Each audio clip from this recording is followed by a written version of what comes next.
Saudara-saudaraku, hari ini kita akan belajar satu tema, yaitu tenang di dalam menghadapi sebuah kesusahan. Kita lihat di dalam kitab Habakuk. Mari kita lihat di dalam pasal yang pertama dulu. Kita lihat pasal yang pertama dulu, ayat 2, begitu. Ayat 2 hingga ayat yang keempat. Saya akan membacakan bagi kita sekalian ya. Habakuk pasal 1 ayat 2 sampai 4. Berapa lama lagi Tuhan, aku berteriak, tetapi tidak kau dengar. Aku berseru kepadamu, penindasan, tetapi tidak kau tolong. Mengapa engkau memperlihatkan kepadaku kejahatan, sehingga aku memandang kelaliman? Ya, aniaya dan kekerasan ada di depan mataku, perbantahan dan pertikaian terjadi.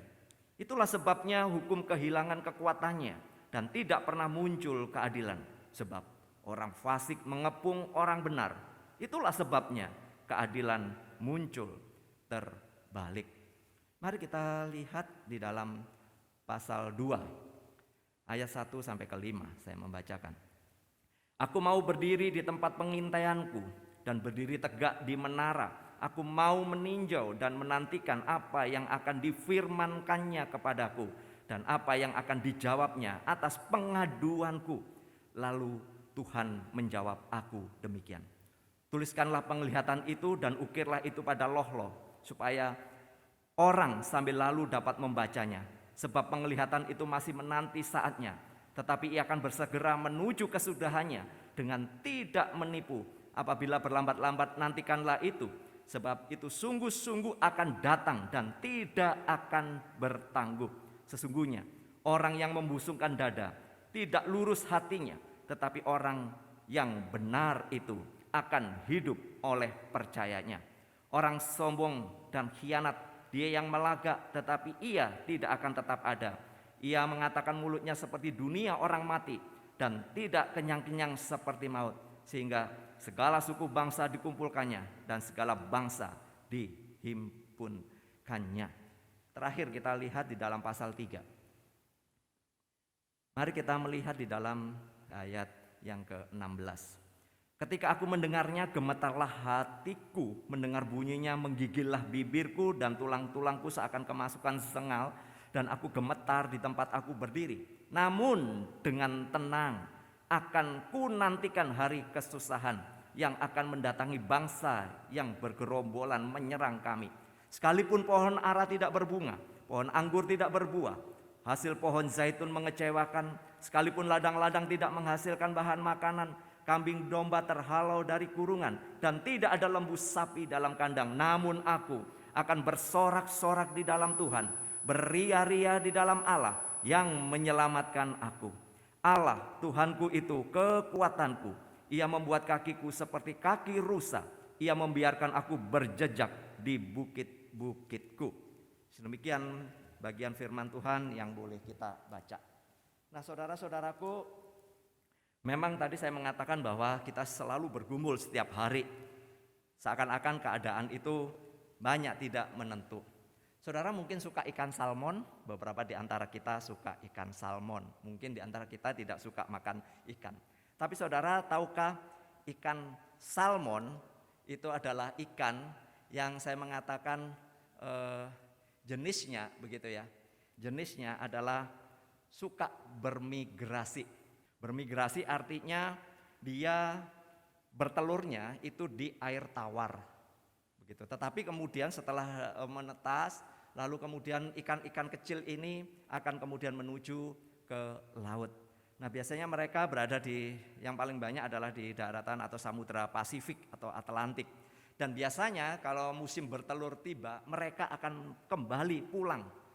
Anehnya dikatakan bahwa ikan-ikan salmon ini adalah ikan-ikan yang tahu di mana dia ditetaskan gitu ya. Jadi seperti punya indera bahwa dia akan kembali ke tempatnya. Maka yang terjadi, ikan ini menerobos istilahnya menerobos arus yang keras. Jadi dia harus menerobos arus keras. Nanti saudara bisa lihat di YouTube bagaimana migrasi daripada ikan-ikan salmon ini. Nah, saudara-saudaraku, gambaran daripada ikan-ikan salmon ini tidak mudah saya mengatakan karena dia harus berjuang untuk sampai kepada satu tempat, yaitu di air tawar, lalu kemudian dia bertelur. Dia bisa mati terhempas batu, dia bisa mati karena memang ada predator-predator atau kemudian ikan-ikan atau beruang yang biasanya menangkap ikan-ikan salmon ini.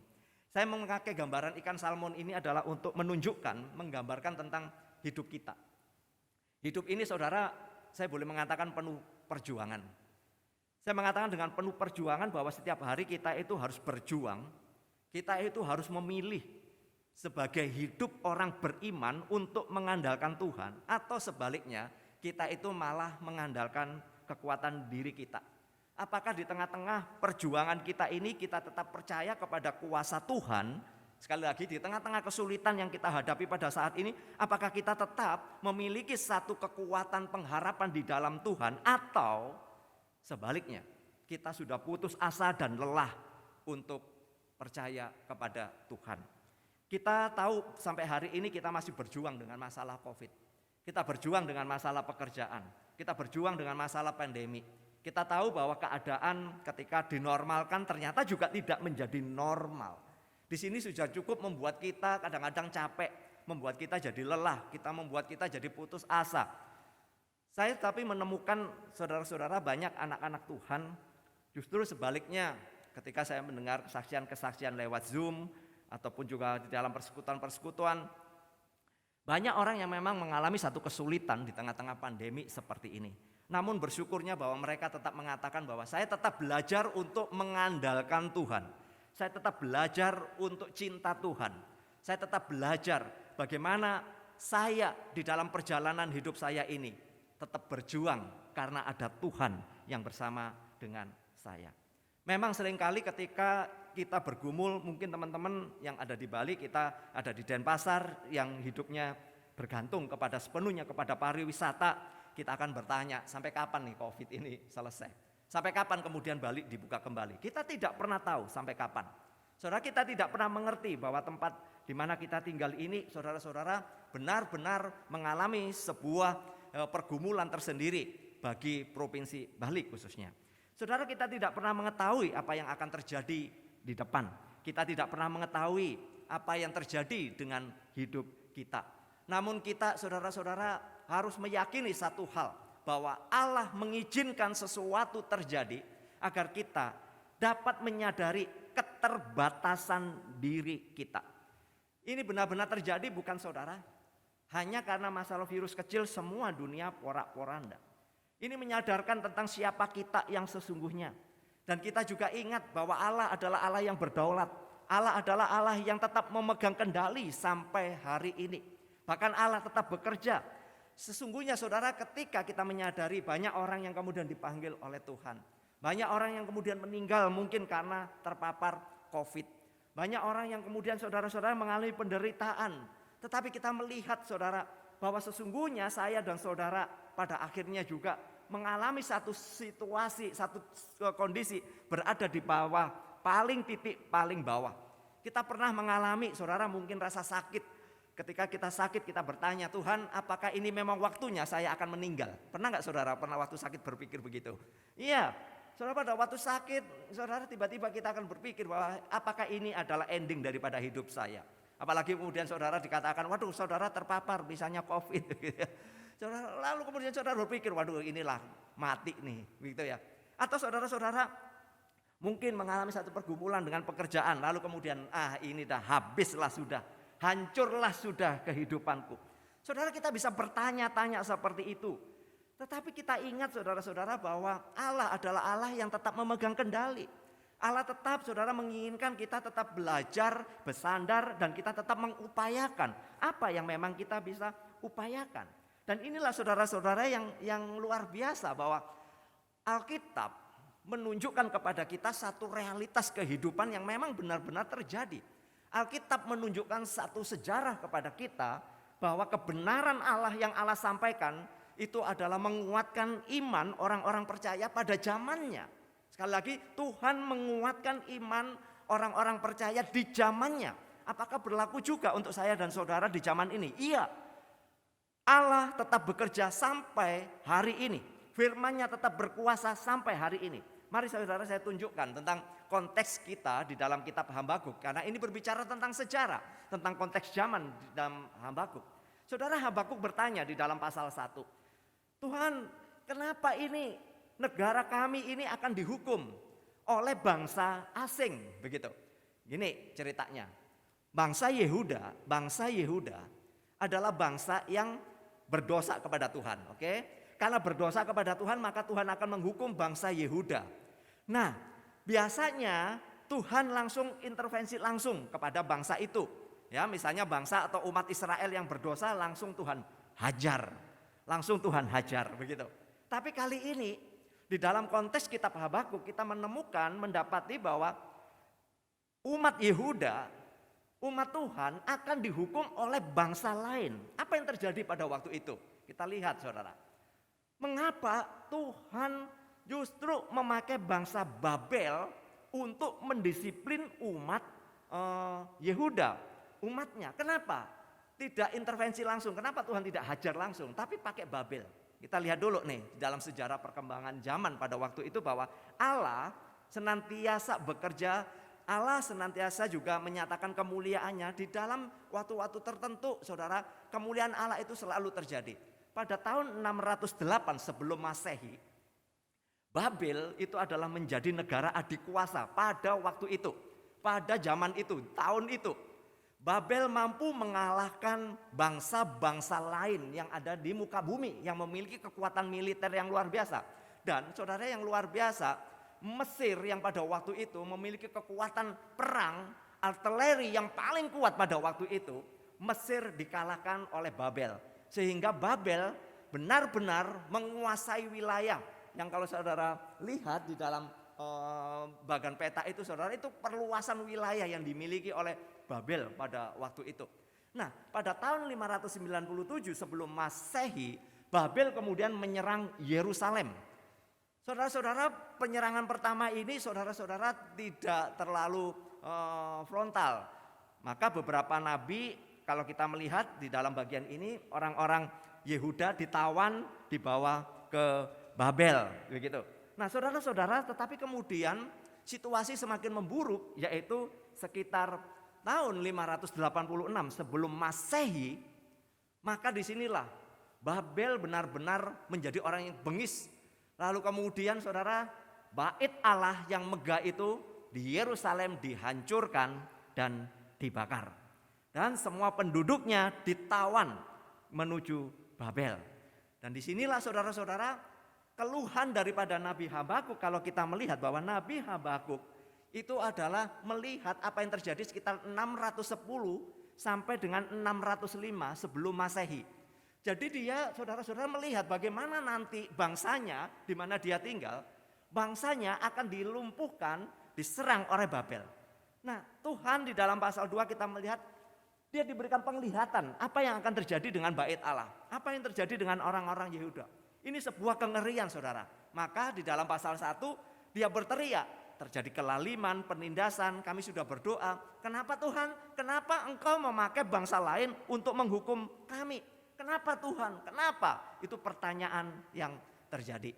Nah, saudara-saudaraku, dari bagian ini kita bisa melihat ketika Habakuk melihat pergumulan yang begitu berat sepanjang invasi yang dilakukan di Babel, maka saudara-saudara, dia melihat Tuhan. Dia kemudian bergumul di hadapan Tuhan. Dia kemudian bisa mengatakan, Tuhan, sesungguhnya tenanglah jiwaku karena ada Engkau. Ini tidak mudah, ini tidak semudah membalikkan telapak tangan saudara. Dia ingat firman Tuhan ketika di dalam bagian ini ada percakapan Nabi Habakuk dengan Tuhan, itu luar biasa, percakapan saudara. Karena memang dia berdoa dan kemudian menjawab, Tuhan menjawab. Saudara, satu dialog, satu relasi keintiman yang luar biasa. Dan disinilah Habakuk mendapati bahwa firman yang maha kudus itu adalah sebuah penghiburan. Nah saudara-saudara yang luar biasa, kalau kita melihat di dalam pasal 2 tadi, Habakuk kemudian berseru kepada Tuhan. Di dalam kekuatan dia melihat pengharapan yang pasti bersama dengan Tuhan, dia berseru, orang yang benar itu akan hidup oleh percayanya. Pertanyaan saya, apakah situasi berubah pada waktu itu? Belum. Apakah penganiayaan pada waktu itu Babel sudah invasi? Belum. Tapi saudara-saudara, dia mulai belajar untuk tenang menyambut hari kesusahan. Sekali lagi, Habakuk menjadi tenang untuk menyambut yang namanya hari kesusahan. Saudara, kalau saya dan saudara tahu ya,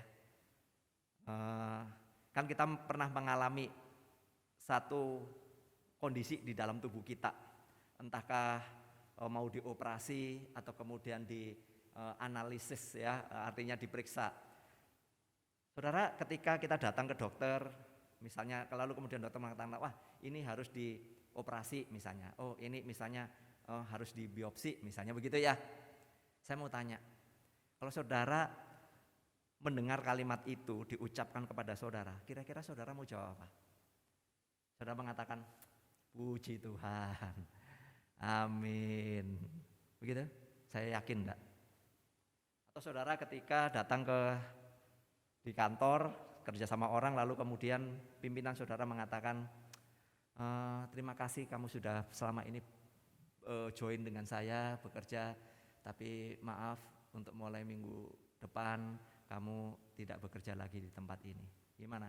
Kamu akan mengatakan, puji Tuhan, nggak usah dikeluarin saya, nggak usah keluar sendiri saya, dikeluarin. Saya pikir enggak. Setiap berita yang kita dengar, yang menyangkut itu adalah masalah hidup kita, masalah dengan keberadaan kita, kita pasti syok, betul? Kita pasti syok, gak ada orang kemudian lega hatinya, tidak. Inilah yang terjadi dengan Habakuk. Ketika mendengar Kasdim akan datang dia syok, saudara-saudara. Tetapi kemudian di dalam doanya, di dalam perjalanan waktunya, saudara, di dalam relasi dia dengan Tuhan, di dalam doa-doanya, dia ingat saudara-saudara, hanya orang yang beriman kepada Allah akan mendapatkan sebuah ketenangan. Situasi buruk memang akan terjadi, tetapi dia tahu bahwa situasi buruk ini Tuhan izinkan, dalam arti Tuhan izinkan, tetapi di dalam kendali Allah sendiri. Tuhan tetap memegang kendali, Tuhan tetap berintervensi, Tuhan tetap ada. Maka saudara-saudara, kalau kita memperhatikan di dalam rangkaian kalimat-kalimatnya, kita melihat bahwa segala dosa, kefasikan, kesombongan, keangkuhan pada akhirnya akan menghadapi keadilan Tuhan.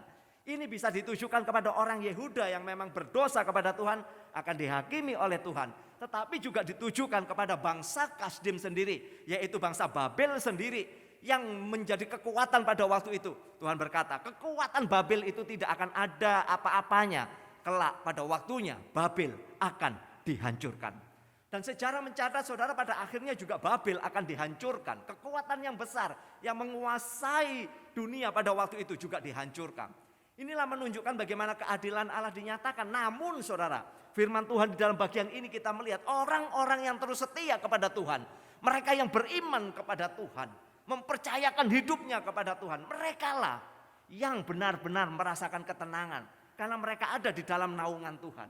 Inilah saudara maksud daripada bagian yang kita baca ketika berkata orang yang benar itu akan hidup oleh percayanya. Situasi tidak berubah. Tetapi saudara-saudara, dirinya yang diubahkan oleh Tuhan untuk melihat sebuah kesulitan, melihat sebuah permasalahan, mengandalkan Tuhan. Saudara, ada sebuah paradigma yang berubah. Kalau dulunya dia bersandar kepada dirinya bahwa dia bisa, bahwa kemudian melihat bahwa Allah seakan-akan saudara menuruti semua keinginannya. Kali ini dia berpikir terbalik. Bukan saya, tetapi Tuhan yang berdaulat, Tuhan yang akan berkuasa untuk menolong di dalam kehidupan saya. Nah saudara, saya mengatakan demikian kalau kita melihat bahwa kalimat ini, ayat ini dikutip di dalam perjanjian baru. Baik di dalam surat Roma, Galatia, dan penulis Ibrani. Ketiga-tiganya di dalam konteks tentang apa? Tentang iman percaya kepada Kristus. Ketiga-tiganya mencatat tentang apa? Mencatat tentang bagaimana pergumulan orang-orang percaya di dalam Kristus. Ketika mereka mengalami kesulitan, mereka tetap belajar untuk melihat karya tangan Allah. Untuk tetap melihat bagaimana kebenaran firman Allah itu akan menjadi kekuatan bagi mereka. Saudara-saudara, jelas sekali orang-orang yang percaya adalah mereka yang beroleh pembenaran dari Allah. karena iman kepada Allah dan akan hidup benar bagi Allah. Saudara, jelas sekali ketika kita belajar tentang namanya iman, kita seringkali mungkin awal-awal yang lalu kita mendengar COVID mengatakan kita beriman saja. COVID ini pasti berlalu. Kita tengkingin COVID supaya tidak menempel atau kita terinfeksi. Tapi toh akhirnya saudara-saudara ini bukan masalah tengking menengking, bukan. Saudara, ini bukan berbicara tentang bagaimana kita diberikan kuasa untuk mengusir semuanya seakan-akan COVID kemudian gak takut sama kita. Enggak. Artinya kita diperhadapkan kepada situasi yang memang situasi itu membuat kita untuk belajar mengerti Allah adalah Allah yang berdaulat. Saudara-saudara, seorang mengatakan kepada saya gini, kalau mau kena COVID itu ya Om ya, kapanpun juga bisa. Dia mengatakan, kena COVID itu seperti kena undian saja. Tapi pikir-pikir kena undian, iya ya. Kadang-kadang seperti kita kena undian saja, saudara. Kalau memang pas undiannya kita kena COVID, ya kena COVID, saudara ya. Benar tak? Tapi bukan berarti kemudian karena undian kita semua suka-suka kita. Bukan itu, maksudnya kita tetap prokes, kita tetap menjaga kesehatan dengan baik, kita juga menghindari kerumunan. Itu yang kita lakukan. Tapi pada akhirnya kalau saudara kena, saudara mau mengatakan apa? Ya seperti saudara kena undian saja bahwa saudara akan sakit gitu ya. Tapi saya belajar saudara dalam bagian ini ketika situasi buruk yang dihadapi oleh Nabi Habakuk, saudara-saudara. Saya belajar dari apa yang dikatakan oleh Martin Luther ketika dia mengalami di dalam pergumulan dirinya. Martin Luther adalah seorang biarawan dari sekte, waktu itu namanya sekte-sekte ya, aliran Agustinian. Nah, sebagai seorang biarawan, saudara-saudara, dia selalu pergi berziarah ke Roma. Ya, berziarah ke Roma, dan ketika dia menyeberangi pegunungan Alpen, dia sakit. Martin Luther sakit parah. Nah, ketika dia terbaring sakit itu, saudara-saudara, di dalam dirinya, fisiknya, spiritualnya, saudara-saudara, dia bergumul. Lalu kemudian dia teringat dengan satu ayat, yaitu dari Habakuk 2 ayat yang keempat ini. Orang benar akan hidup oleh imannya. Maka saudara, dia berjuang dan Tuhan memberi kesehatan. Maka ketika Luther sembuh, maka dia pergi ke Roma melakukan yang namanya wisata rohani, berziarah begitu ya. Dia berziarah. Suatu hari dia datang ke gereja Saint John Lateran, di mana saudara konon di sana itu katanya ada tangga yang naik. Tangga itu dipahami, dipercayai orang-orang pada waktu itu adalah tangga di mana Kristus naik, begitu ya. Tangga di mana Kristus naik. Maka saudara-saudara, menjadi kebiasaan daripada para peziarah untuk menaiki tangga itu, tetapi dengan tidak kaki, tidak dengan berjalan begini, tetapi dengan berlutut. Artinya dengan dengkulnya menaiki tangga. Kebayang ya saudara-saudara. Dan kemudian ketika dia melihat satu titik bercak warna merah, dia harus mencium itu, saudara, di tangga itu. Karena apa? Itu diyakini sebagai tetesan darah Kristus, katanya begitu. Nah, saudara-saudara, Martin Luther melakukan seperti itu. Satu lutut ke lutut berikutnya ya, dia naik. Sampai kemudian sambil berdoa, saudara, sampai kemudian dia mulai berpikir, kok jadi konyol begini ya, gitu ya. Saat dia melakukan begitu, dia ingat firman Tuhan tadi, orang benar akan hidup oleh imannya. Nah, saudara-saudara, memang pada waktu itu setiap orang yang sudah bisa menaikin tangga dengan lututnya sampai atas, maka paus akan memberikan pengampunan. Enak ya? Kalau saudara lolos lewat tangga itu dengan lutut saudara, nyampe di atas, paus akan memberikan pengampunan dosa buat saudara. Wah, lah bagaimana kalau sekarang misalnya saudara baru dioperasi, kaki saudara dikasih pen, nggak bisa berlutut bukan? Saudara gimana tuh? Ya belum tentu kalau pausnya mau kasih. Udah nyampe di sana, udah lutut hancur, lalu kemudian pausnya mengatakan begini, sorry, Anda belum beruntung. Mampuslah saudara-saudara. Situ saudara Martin Luther mulai berpikir, kok konyol begini? Saudara, orang benar hidup karena imannya. Artinya dia kemudian menyadari bahwa keselamatan itu adalah anugerah. Keselamatan itu adalah karya daripada Kristus. Maka saat itu kemudian dia, saudara, bangkit berdiri dan kemudian tidak jadi ke atas. Disitulah saudara-saudara dia merasakan namanya jamahan Tuhan. Dia mengatakan hanya Kristus yang bisa mengampuni saya. Dan disitulah dia dilahirkan kembali. Saudara-saudara, Martin Luther mengatakan, pada waktu itulah saya menyadari betapa berharganya Kristus. Karya Kristus itu adalah anugerah. Nah saudara-saudara, inilah yang juga dirasakan oleh Nabi Habakuk pada waktu itu. Ketika di depan matanya saudara-saudara terjadi sesuatu. Dia melihat bangsanya akan dihancurkan oleh bangsa Babel. Disitulah saudara, dia mengalami pergumulan. Dan di dalam pergumulan itu, dia mengalami yang namanya transformasi. Mengalami kekuatan iman. Kadang memang Tuhan mengizinkan satu pergumulan kepada pergumulan yang lain. Di tengah pergumulan itu kita mendapati transformasi. Who am I? Siapa aku? Ketika kita melewati lagi menghadapi pergumulan yang lain, kita menemukan kembali kekuatan di dalam kehidupan kita. Maka saudara, kita pernah melewati masa yang paling sulit di dalam hidup kita. Toh kalau sekarang kita mengalami masa-masa yang lebih ringan daripada yang lalu, artinya kita sudah dikuatkan oleh Tuhan. Toh kalau misalnya ke depannya lagi kita menghadapi masa yang paling sulit sekalipun, saudara, akan terjadi yang namanya transformasi. Terjadi sebuah perubahan. Bagaimana kita belajar untuk mengandalkan Tuhan. Saya senangnya di dalam ayat ini. Saya seringkali mengkhotbahkan bagian ini. Tetapi saya biasanya mencomot hanya ayat 17 sampai 19. Karena itu ayat andalannya. Tapi saudara, saya tertarik ketika saya membaca berulang kali. Loh, saya itu tertarik dengan ayat yang ke-16.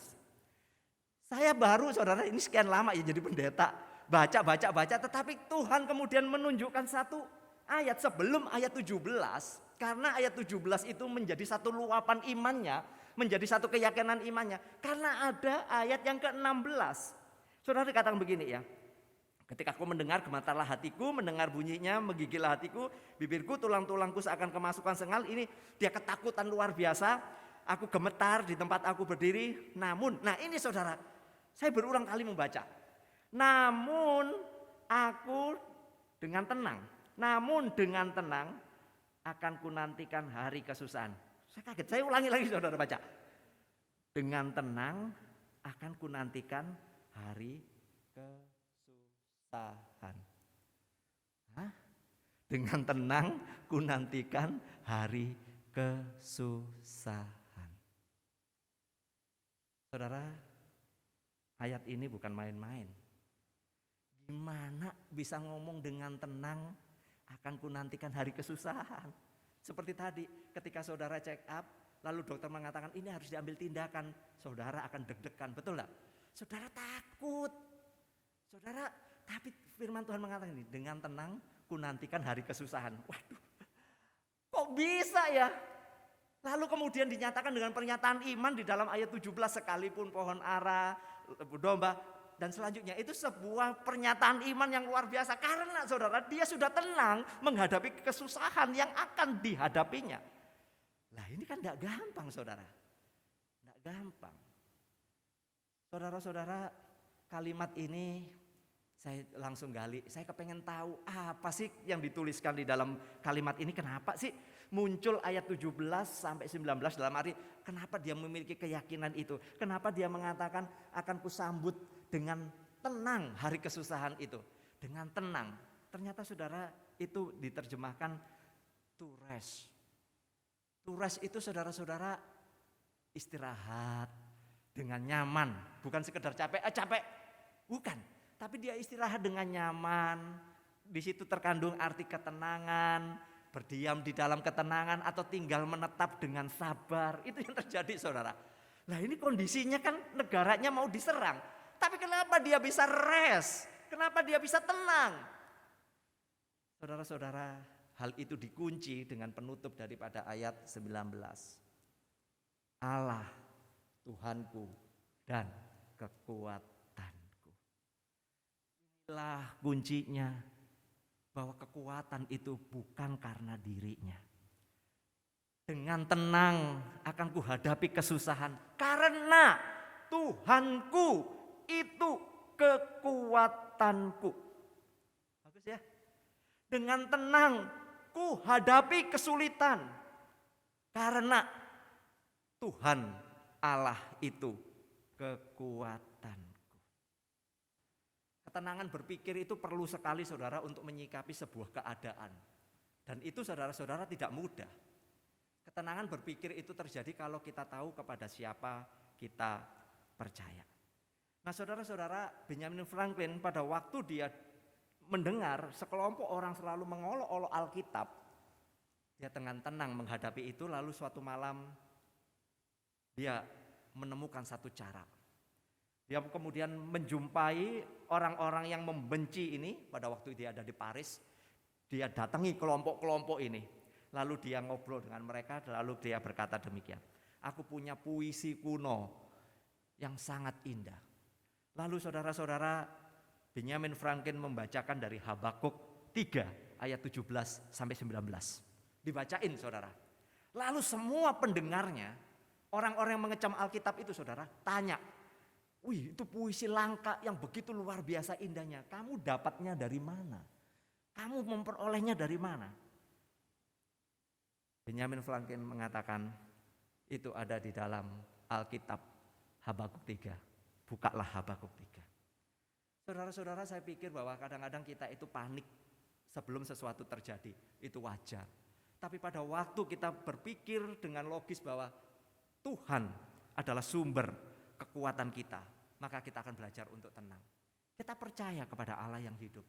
Kita percaya bahwa Allah sudah menyatakan dirinya kepada kita melalui Tuhan Yesus yang telah mati bagi kita. Saudara-saudara, maka kalau kita belajar dari bagian ini, seharusnya kita berani berdoa seperti ini. Tuhan, hidupkanlah firman-Mu itu di dalam hatiku. Hidupkan firman-Mu itu di dalam jiwaku. Supaya apa? Supaya kita itu bisa tenang. Saudara, memang kita lebih mudah panik.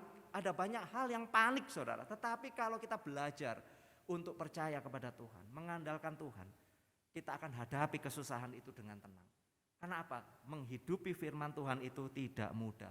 Ini berbicara tentang apa? Berbicara tentang relasi kita dengan Tuhan. Selama relasi kita dengan Tuhan tidak terjaga dengan baik, kita akan kacau. Tetapi relasi kita dengan Tuhan itu akan merupakan sebuah kekuatan dan ketenangan.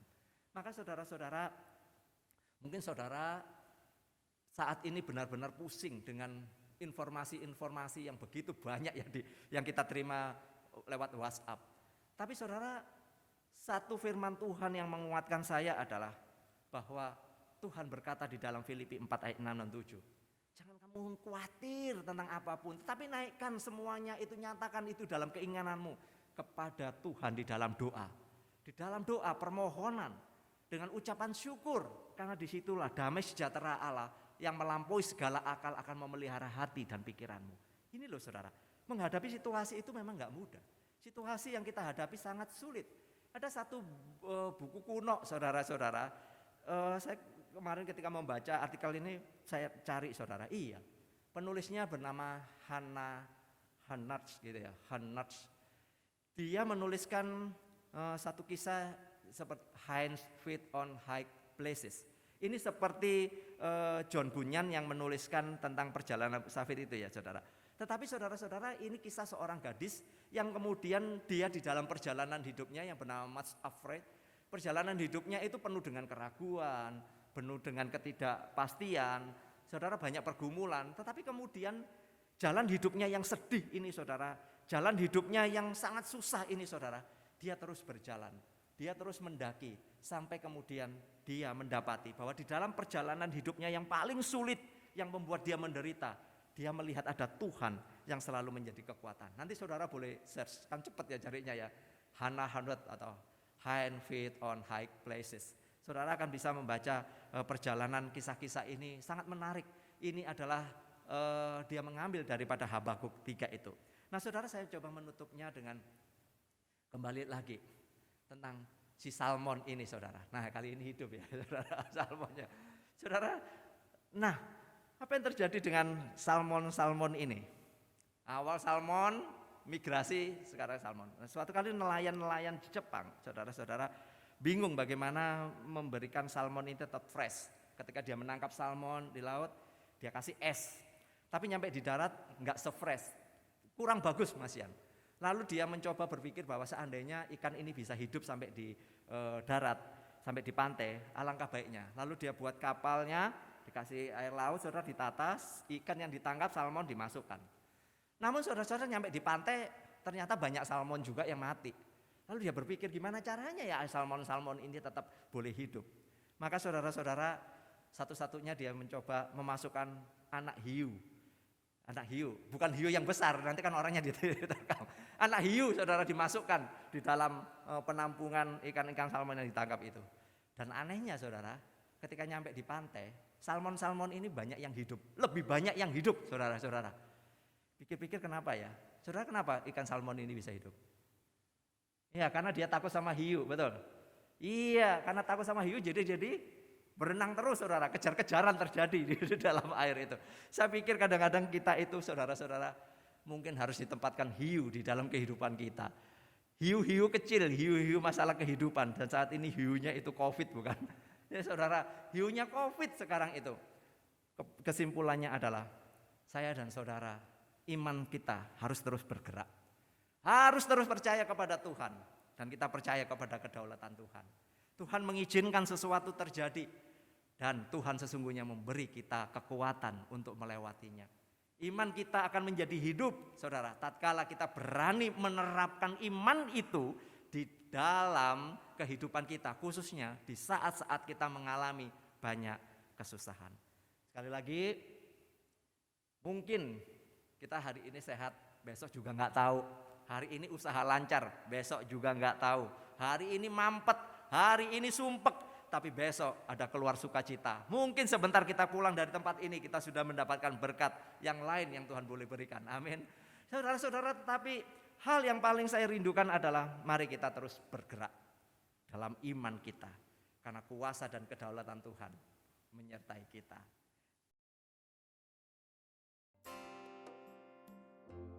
Engkaulah kekuatanku, Engkaulah kemuliaanku, Engkaulah segalanya.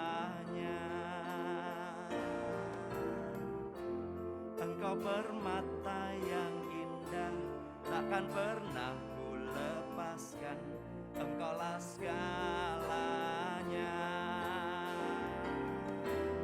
Yesus, domba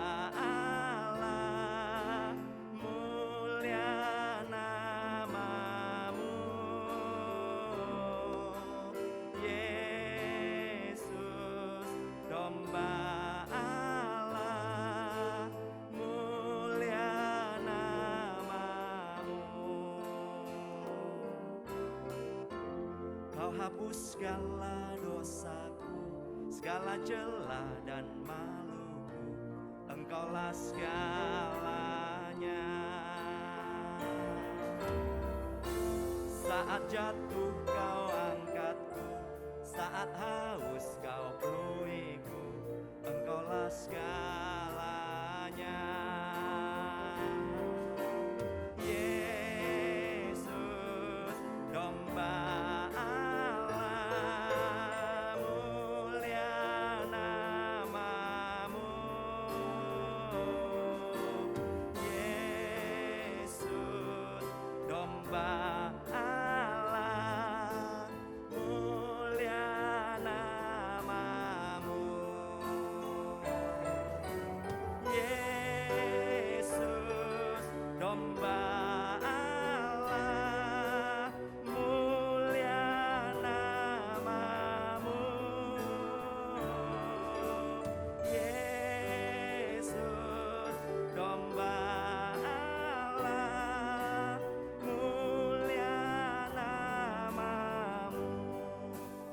yang kedua kita nyanyikan kembali. Kau hapus segala dosaku, segala celah dan maluku, Engkaulah segalanya.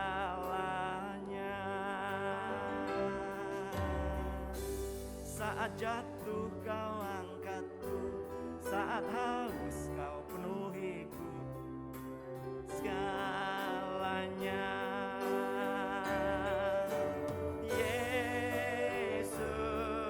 Domba Allah, mulia namamu. Yesus, domba Allah.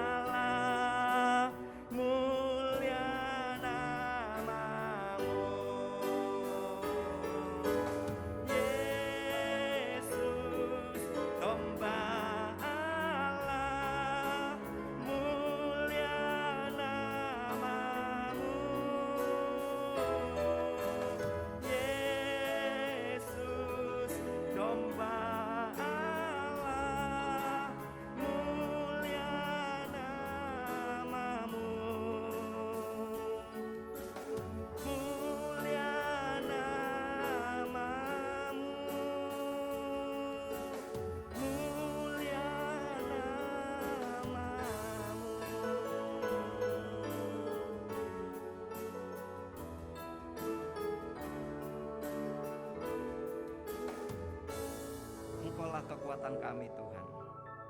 Engkaulah kemuliaan kami. Saat kami jatuh, Engkau mengangkat kami. Saat kami lelah, Engkau menguatkan kami. Saat kami sedih, Engkau menghibur kami. Saat kami sakit, Engkau boleh menguatkan dan menyembuhkan kami. Engkau adalah segalanya di dalam kehidupan kami.